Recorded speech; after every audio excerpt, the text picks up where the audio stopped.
오늘 주신 말씀은 요한복음 14장 1절에서 15절 말씀입니다.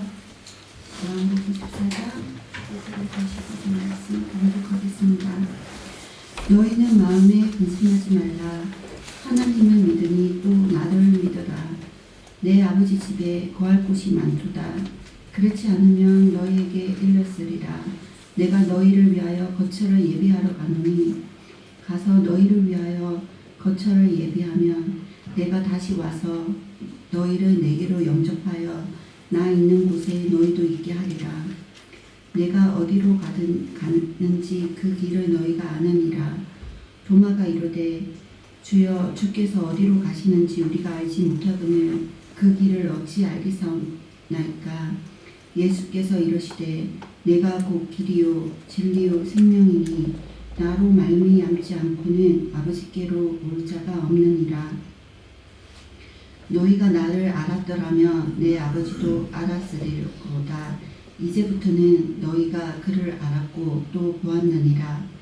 빌립이 이르되 주여 아버지를 우리에게 보여주옵소서. 그리하면 족하겠나이다.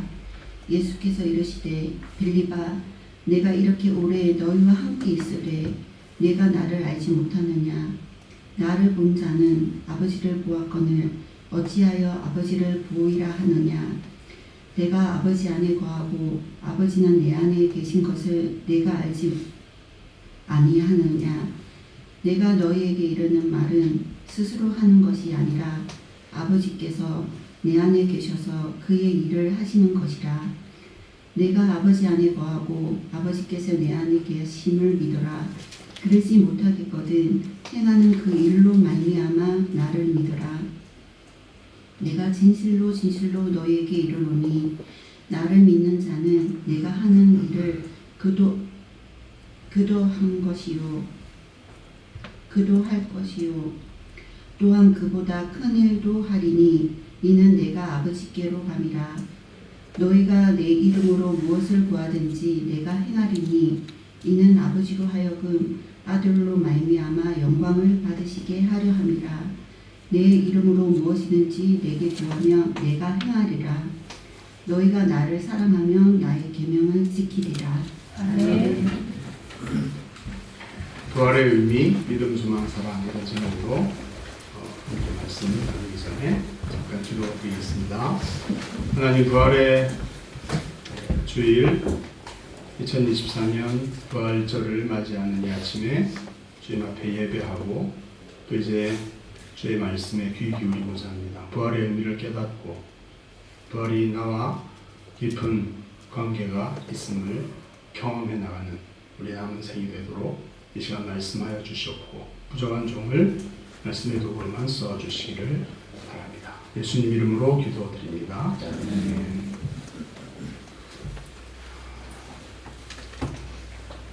매년 부활절이 다가오고 부활절 되면 참 좋죠. 공부하러 갔던 우리 자녀들도 이제 방학도 하고 해서 와서 같이 밥도 먹고 좋은 시간을 보냅니다. 그냥 지나가는 부활절이 되지 않기를 바라고 부활의 의미가 무엇인지를 간략하게 또 마음에 좀 새겼으면 좋겠다 이런 생각이 듭니다. 여러분에게 부활절은 어떤 의미, 예수님이 부활하셨다는 그 사실이 역사적인 사실이었습니다. 2000년 전에 있었던 사실이기도 하고요. 그것이 우리에게 어떤 의미가 있고 어떤 영향력과 어떤 파워가 우리 삶에 생겨난 것일까? 예수님이 부활하신 것으로서 이런 것들을 더 깊이 알아가고 누군가 너는 예수님을 믿는 사람 아니냐? 부활절이 무슨 의미가 있냐? 당신에게는 어떤 의미가 있냐? 이런 질문들을 별로 안 하겠지만 하는 사람 있으면 여러분이 정리된 뭔가를 얘기해 줄 수 있으면 좋겠습니다. 여러분에게 예수님의 부활은 어떤 의미가 있었습니까? 매년 부활절 맞이하면서 그 부분 관련된 말씀과 예수님의 죽으심과 부활을 묵상하면서 그 깊이와 넓이를 우리가 다 헤아릴 수는 없겠지만 오늘 믿음, 소망, 사랑 이 세 가지 주제 토픽을 가지고서 한번 간략하게 생각해 볼 때 여러분도 그러하신지 더 깊이 여러분의 것으로 만들어 가시고 또 경험해 가시는 우리 모두가 되기를 바랍니다. 첫 번째 부활은 믿음에 관한 믿음이 얼마나 확실한가를 보여주신 것이었다라고 생각이 듭니다. 여러분 히브리서 12장 2절 3절에 보면 이런 말씀이 있습니다. 첫 구절만 같이 한번 읽어볼까요? 시작. 믿음의 주요 또 온전하게 하시는 이인 예수를 바라보자. 예수님에 대해서 이렇게 표현된 것의 의미가 뭡니까? 믿음의 주님이시고 또 온전하게 하시는 이 예수님이다. 그 예수님을 바라보자. 이렇게 히브리서 12장에서는 권면하고 있습니다. 근데 그 예수님을 소개할 때 믿음의 주다. 또 그 믿음을 완전하게 하시는 분이시다. 이렇게 얘기합니다. 믿음의 주라는 표현이 이런 번역 URSV인데요. 이렇게 되어 있죠. The pioneer and perfecter of faith. 믿음을 개척하신 분, 믿음의 주, 믿음을 시작하신 분, 믿음을 개척하신 분 이렇게 번역되어 있습니다. 저는 이 번역도 굉장히 믿음의 주라는 게 무슨 뜻입니까? 주님은 믿음의 주님이시지 이렇게 말하는데 그 의미가 뭘까요? 우리에게 믿음을 주고 안 주고 이것을 좌지우지하시는 주인이라는 뜻이라고 해석할 수도 있겠지만 한편으로는 믿음으로 살아가는 삶의 가장 개척자로서 최고 앞에 서서 믿음이 무엇인지를 보여주셨다. 믿음을 개척하시고 믿음을 살아내시고 믿음이 뭔지를 보여주셨고 또 그 믿음을 따라오는 믿음의 사람들에게 그 믿음을 완전하게 만들어주시는 분이시다. 예수님이 이런 모습으로 해석할 수 있다는 것입니다. 여러분 예수님이 믿음이 있으셨나요? 믿어야 할 대상 아닌가요? 예수님도 믿음으로 사셨을까요? 이 번역은 예수님께서 믿음의 길을 개척하셨다 이렇게 번역하고 해석하고 있고 그것은 사실 예수님께서 겟세마네에서 예수님께서 자기의 사역을 시작하시기 전부터 또 사역을 진행하시면서 그리고 겟세마네에서 믿음의 도전과 시험과 갈등을 겪으신 모습들을 우리는 봅니다. 분명히 제자들에게 내가 올라가서 고난당하고 죽임당하고 제3일에 살아날 것이다 이런 것들을 주님은 다 알고 계셨지만 다 보셨고 아셨고 하나님의 말씀 그렇죠? 이사야 53장이나 또 죽은 다음에 하나님께서 그 거룩하신 자 하나님의 택하신 자를 메시아를 무덤 속에 죽음의 자리에 머물러 두지 않으시고 수월에 버려두지 않으시고 다시 일으키셔서 생명의 영광을 보게 하실 것이다. 이런 시편의 많은 부분들에 나와 있는 메시아인 자신이 왜 죽음의 길을 가고 그 다음에 하나님께서 다시 살리실 것이다. 이런 하나님의 계획과 청사진들을 다 보셨고 믿으셨고 아셨지만 막상 죽음의 그 문턱 그 앞에서는 이 쓴잔을 내게서 옮겨달라 이렇게 말씀하시는 약한 모습도 보이셨죠. 그러나 내 원대로 하지 마시고 아버지의 원대로 되기를 원합니다 하면서 순종하셨습니다. 여러분 예수님이 그렇게 순종하셨을 때 그리고 죽으셨고 땅에 묻히셨고 살아있는 자들과 단절되셨고 하나님과 분리되시고 죽음을 오롯이 맛보시면서 죽으신 예수님도 사람이셨죠. 완전히 죽음을 경험하셨습니다. 예수님이 그 다음에 뭘 하실 수 있었을까요? 여러분 믿음이라는 것은 무엇입니까? 하나님을 전적으로 믿고 신뢰하는 것이 믿음이지 믿음이 좋다고 막 뭔가 자기의 힘과 자기의 열심과 뭔가를 휘두르는 것이 믿음은 아니죠. 믿음이 있는 사람은 자신은 아무것도 할 수 없다는 것을 철저히 인식하고 하나님께서 약속하신 바들을 이루실 것을 전적으로 의지하고 맡기고 그 다음에 무기력한 자로 자신을 내어드리는 것입니다.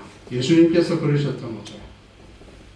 죽은 다음에 제3일에 부활할 것들을 주님은 아셨지만 예수님이 할 수 있는 건 아무것도 없었고요. 그냥 죽음의 자리, 십자가에 죽는, 채찍질 당하고 못 박혀 죽고 그러는 그 곳까지 순종하면서 가는, 그리고 자기 영혼을 아버지 손에 부탁합니다. 이렇게 맡겨드리는 것. 그렇게 하실 수 있었던 것은 하나님에 대한 믿음이 있었기 때문이었다. 그리고 하나님이 그 믿음대로, 그 약속대로 역사하셨다. 하나님의 그 큰 생명의 능력으로 그를 살리시고 새로운 영광스러운 몸으로 부활하셔서 새로운 무체로, 새로운 인간으로 창조하셨고 하나님 무저우편에 앉히셨고 모든 만물을 그 발 아래 두시는 일을 하나님이 하셨죠. 믿음은 이런 것입니다. 예수님의 부활은 예수님께서 믿은 그대로 하나님께서 하셨다는 것을 확실히 보여주신 그런 사건이었고, 우리에게 그것이 주는 여러 가지 의미들과 교훈들이 있겠지만 믿음과 관련해서 우리도 하나님의 말씀을 믿고 하나님께 맡기고, 우리가 예수님처럼 뭔가를 막 하는 게 아니라 예수님처럼 아무것도 할 수 없는 자리에 있지만 주님을 신뢰하고 순종의 자리, 하나님의 뜻이 무엇인지 알고 그 자리까지 가는, 그까지 하면 하나님께서 약속하신 말씀대로 역사하신다. 그것을 확실하게 보여준 것이 부활의 사건이었습니다. 역사 속에서 인간의 한 믿음에 완벽하게 응답하시고 역사하셔서 죽음에서 그를 살리신 놀라운 전무후무한 그 부활의 역사를 이루신 하나님 약속대로, 그 부활의 사건은 하나님 믿으면 하나님께서 약속대로 반드시 역사하신다는 것을 확실하게 보여주셨고, 예수의 믿음에 하나님께서는 확실하게 응답하시고 약속대로 행하셨다. 이것을 밝히 보여주신 것입니다. 우리도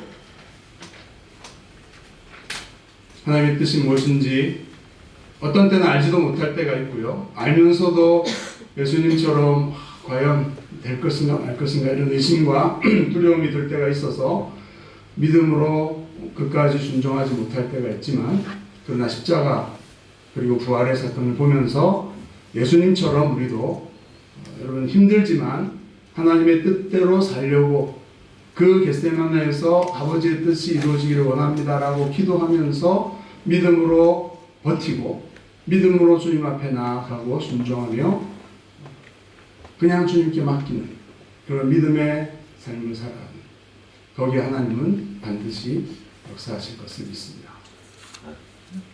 지금 힘든 과정과 여정을 가지고서 과연 하나님께서 약속대로 하실 것인가 기도하면서 이런저런 고민들이 있다 할지라도 십자가의 부활의 사건이 하나님께서는 역사하심을 확실하게 증거해 보여주신 것입니다. 오늘 말씀 중에 보면 내가 하는 일을 그도 할 것이고 그보다 큰 것도 할 것이다. 나를 믿는 자는, 이런 말씀이 있습니다. 예수님은 우리가 하나님을 믿고 또 예수님의 이름으로 하나님 앞에 기도하고 예수님께 기도함으로써 하나님의 능력과 영광을, 응답과 역사를 경험하기를 기대하시는데요. 어느 수준이냐 하면 예수님께서 하셨던 그 일을 우리가 할 수 있고 그보다 더 큰 것까지 하나님께서 하게 하시는 그런 믿음으로 살아갈 것까지 기대하고 계십니다. 예수님이 하신 일들 많이 있었고 그것은 범접하지 못할 그런 일이 아니라 예수님께서는 자신처럼 자신을 믿는 자들이 예수의 이름으로 하나님께 기도하고 그리하면 내가 시행하리니, 하나님 보좌 우편에 계신 하늘과 땅의 권세를 가진 그분께서 예수님의 이름을 위하여서 우리가 기도하고 구하는 하나님의 뜻을 따라 기도하고 믿음으로 살아가는 그곳에 놀라운 일을 행하기를 원하신다 하는 것입니다.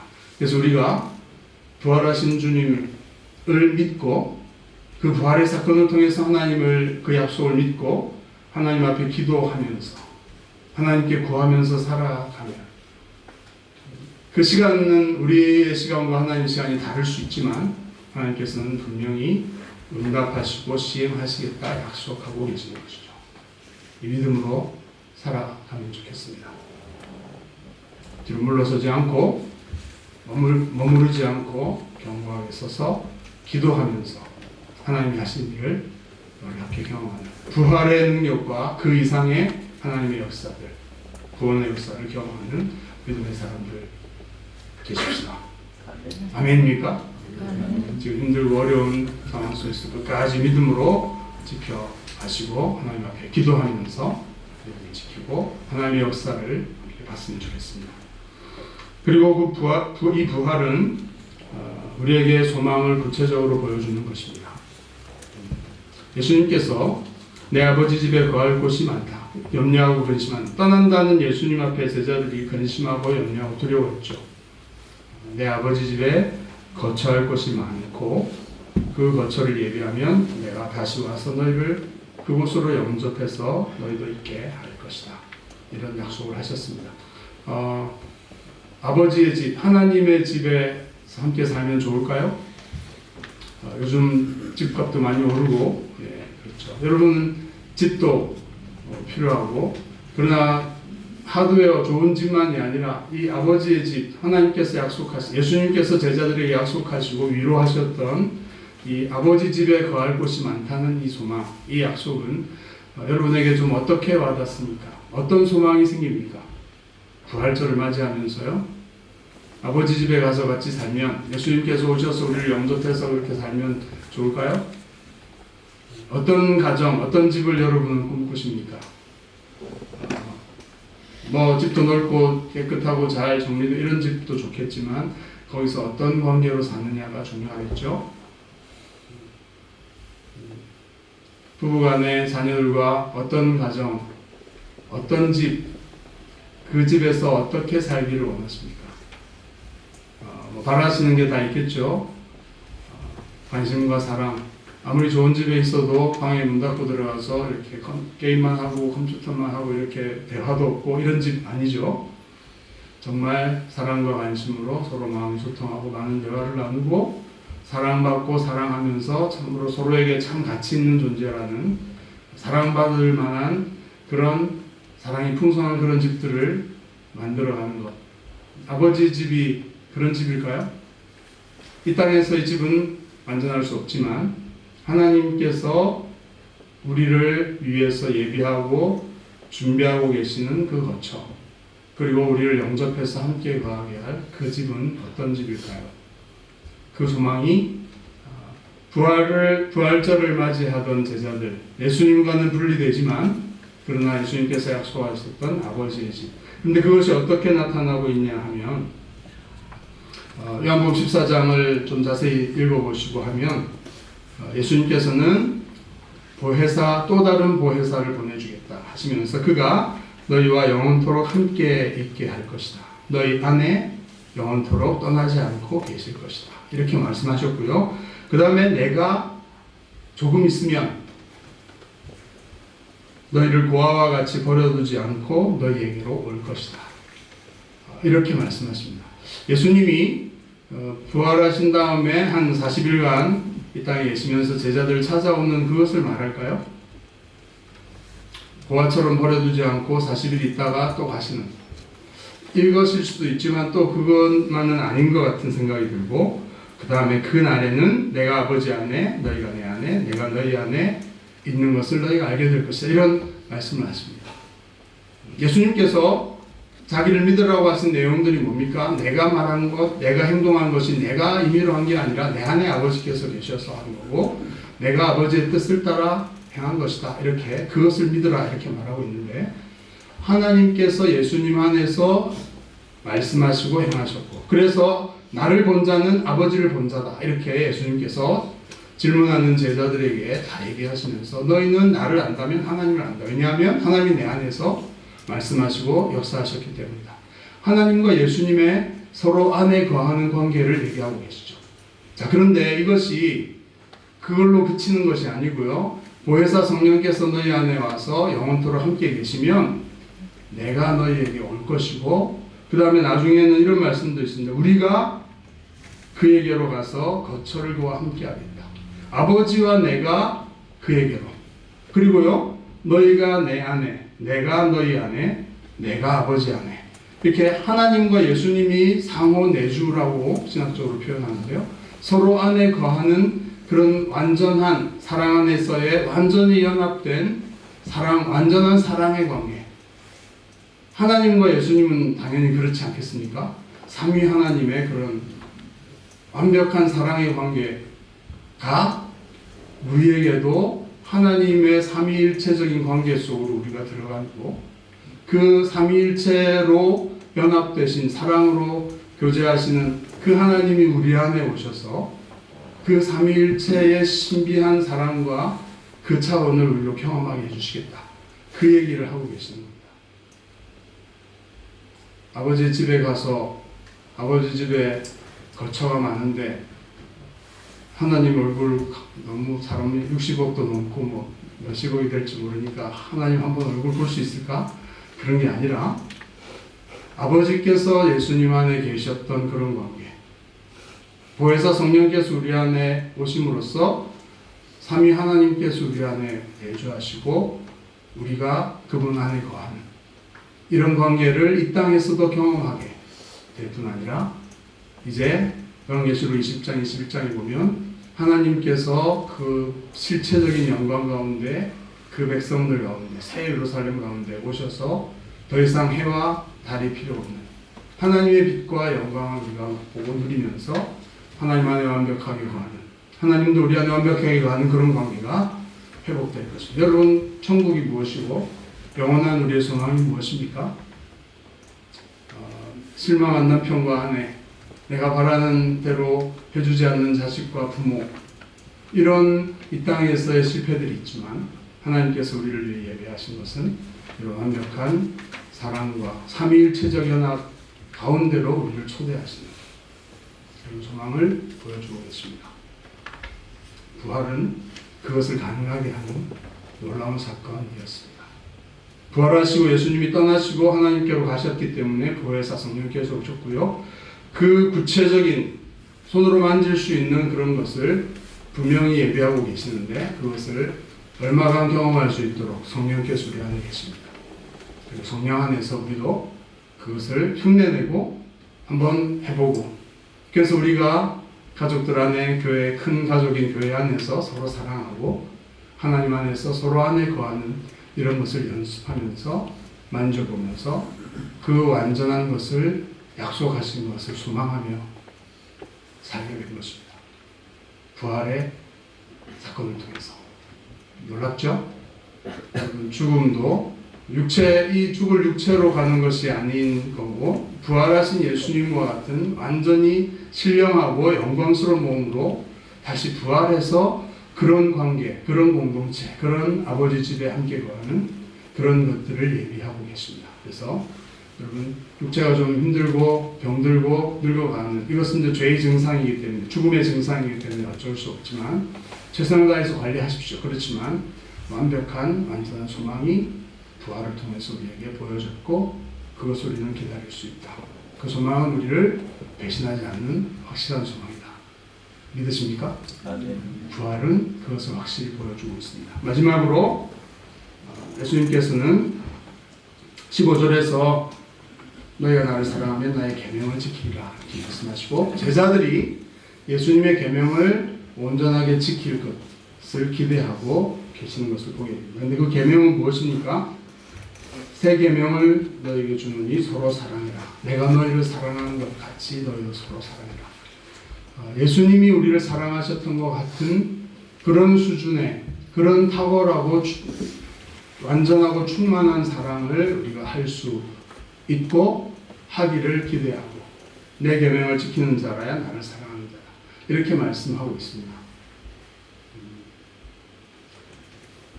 부활하신 주님께서 보혜사 성령으로 우리 안에 계시면서 구약의 새 언약의 말씀 중에 이런 말씀이 있죠. 율법은 한마디로 사랑이죠. 하나님을 사랑하고 이웃을 내 몸처럼 사랑하라. 이게 율법의 핵심인데요. 사랑입니다. 하나님을 사랑할 수 있고 사람을 정말 자기 몸처럼 귀히 여기고 사랑할 수 있습니까? 율법은 너무나 귀하게 거룩한 것으로 주어졌지만 그럴 능력이 없기 때문에 예수님이 오셨고 죽으시고 부활하셔서 새 언약의 핵심은요, 우리의 영을, 우리의 내면을, 딱딱한 우리의 마음을 변화시키는, 부드럽게 변화시키고 하나님의 영을 우리에게 부어주시는 것이었습니다. 예수님도 성령으로 세례를 주는 분, 이게 메시아의 핵심적인 메시지였죠. 성령을 받으면 성령으로 우리의 마음이 변화되고 하나님의 율법을 다 이루어낼 수 있는 능력이 주어지는 것입니다. 예수님이 죽으시고 부활하셔서 가심으로써 또 다른 보혜사인 성령을 주시고, 성령을 통해 우리가 하는 것은 뭐냐 하면 막 기적을 보이고 사람들을 막 고쳐주고 이런 거 아니고요. 그런 것도 포함되지만 우리가 할 수 없었던 율법을 완벽하게 지키는, 하나님의 뜻을 완전하게 이룰 수 있는 능력이 우리에게 주어졌다는 것입니다. 그것을 근거로 해서 예수님께서는 세계명, 내가 너희를 사랑한 것 같이 너희도 서로 사랑해라. 이렇게 나의 계명을 지키는 자라야 나를 사랑하는 자고, 그러면 아버지께도 그를 사랑하고 아버지와 내가 그에게로 가서 거처를 함께 하겠다. 생생하게 하나님께서 함께 계심을 나타내 보여주겠다. 이렇게 약속하고 있습니다. 성령 안에서 우리가 완벽한 사랑을 행할 수 있게 해 주신다는 것이죠. 이것은 우리의 힘으로가 아니라 성령을 의지하고 하나님의 말씀을 성령 안에서 믿음으로 의지하고 순종하며 행할 때 원수 같은 자들도, 십자가에서 자신을 죽이는 그런 자들을 알지 못해서 그런다고 하나님 용서해달라고 그들을 향한 자비와 긍휼로 가득한 기도를 올리셨던 예수님처럼 그렇게 악한 자들도 불쌍하게 보여지고 그들을 도리어 축복할 수 있는 이런 사람. 율법 전문가가 와서 예수님에게 어떻게 하면 영생을 얻을 수 있냐? 율법을 지켜라. 그러면 살리라. 율법이 뭐냐? 하나님을 사랑하고 이웃을 사랑하는 겁니다. 그러면서 이 사람이, 그런데 내 이웃이 누굽니까? 나는 율법을 지키고 싶은데 이웃이 누구냐고 물어봅니다. 예수님께서는 선한 사마리아인, 선한은 빼고요, 그냥 사마리아인의 얘기를 하면서 너도 가서 이와 같이 하라. 이렇게 말하죠. 그 사이에 누가, 제사장 나오고 레위인 나오고 사마리아인 나오는데 이 세 사람 중에 누가 그 강도 만난 사람의 이웃이 되겠느냐 이렇게 질문을 하십니다. 사고방식을 바꾸는 거죠. 유대교에서는 자기가 생각하는 이웃, 자기 수준에 맞고 자기가 내 이웃이라고 수준에 맞는다고 생각하는 사람을 정해놓고요, 범위를 정해놓고 그를 사랑하면 율법을 지킨다고 생각했는데 그 생각이 완전히 잘못되었다고 주님께서는 뒤집어 버리시는 거죠. 누가 이웃이 정해져 있고 그를 사랑하는 게 그 율법이 아니고 네가 강도 만난 자와 같은 불쌍한 사람들의 이웃이 되는 것이다. 그래서 이웃관계가 형성되는 것이다. 이렇게 사고의 틀을 바꿔버리십니다. 내 이웃을 사랑하라는 얘기도 나와 아무 관계없고 그러나 도움이 필요하고 그런 아무 가치 없는 사람들에게 우리가 그들의 이웃이 되어주고, 예수님께서 그러셨던 거죠. 죄인들에게 이웃이 되고 그들을 사랑하기 와주셨고 이웃이 되어주시는 것이 진정한 사랑이고 이웃이다 라는 것을 말씀해 주시죠. 우리가 만들어 놓은 바운더리가 있고 내가 사랑할 수 없다고 제껴놓은 사람들이 있죠. 그러나 부활의 주님은 성령으로 말미암아 그 틀을 깨트리고 내가 다가가서 이웃이 되고 그들을 사랑할 수 있는 그런 사람으로 우리를 변화시켜 주셨습니다. 문제는요, 이 말씀 보혜사 성령의 새 언약의 역사를 믿고, 믿음과 연결되죠. 소망과도 연결됩니다. 하나님 안에 있는 그 완벽한 사랑이 우리 것이 되고 내가 할 수 없지만 하나님이 나를 변화시켜서 사랑할 수 있게 만드실 것을 믿고요, 이웃이 되어주고 사랑하기 위해서 가고 주여 사랑할 수 있게 나를 바꿔주십시오 하면서 다가가면 그 마음의 변화들이 시작되고 그런 사람을 사랑할 수 있게 됩니다. 그게 부활을 통해서 성령 안에서 우리에게 일어난 엄청난 변화이고 능력입니다. 마무리하겠습니다. 옆 사람을 한번 봐주시죠. 이 사람이 그런 사람 맞나? 이런 믿음에, 이런 소망으로, 이런 사람으로 살아갈 능력은 없죠. 그렇지만 그 부활의 생명, 이 놀라운 약속, 성령, 하나님 자신이 우리에게 주어져서 그렇게 할 수 있는 사람이다. 여러분 믿습니까? 이 사람은 못 믿지만 이 사람 안에 계시고, 이 사람이 제대로 이 말씀을 믿고 부활의 주님을 믿고, 자기는 불가능해 보이지만 어떤 사람에게 이웃이 되어주기 위해서 발걸음을 내디디려고 결심하는 순간에 성령께서 그 마음을 바꾸시고 역사하셔서 진정한 사마리아와 같은 그런 진정한 이웃이 되어주는 사랑의 사람으로 하나님의 능력과 사랑으로 변화시키죠. 그렇게 세상에 부활의 주님을 증언할 수 있는, 부활하신 주님이 우리 안에 함께 계시면서 그 주님을 세상에 보여줄 수 있는 엄청난 잠재력과 가능성을 가진 사람입니다. 바로 옆에 있는 사람이. 그렇게 믿으십시오. 믿습니다. 저는 이 믿음으로 부활의 주님이 2000년이 지났지만 지금 성령 안에서 우리와 이 일을 하고 계시고 지금의 놀라운 일을 역사하시는 그 주님이심을 믿고 부활하신 주님을 기뻐하고 그분을 의지하면서 기도합니다. 주님의 뜻을 이 시대에 이뤄나가는 주님의 제자들 되시기를 축복합니다. 아멘. 멋지죠? 우리 함께 계속해서 찬양 드리면서 기도하는 시간들을 이어서 계속하겠습니다.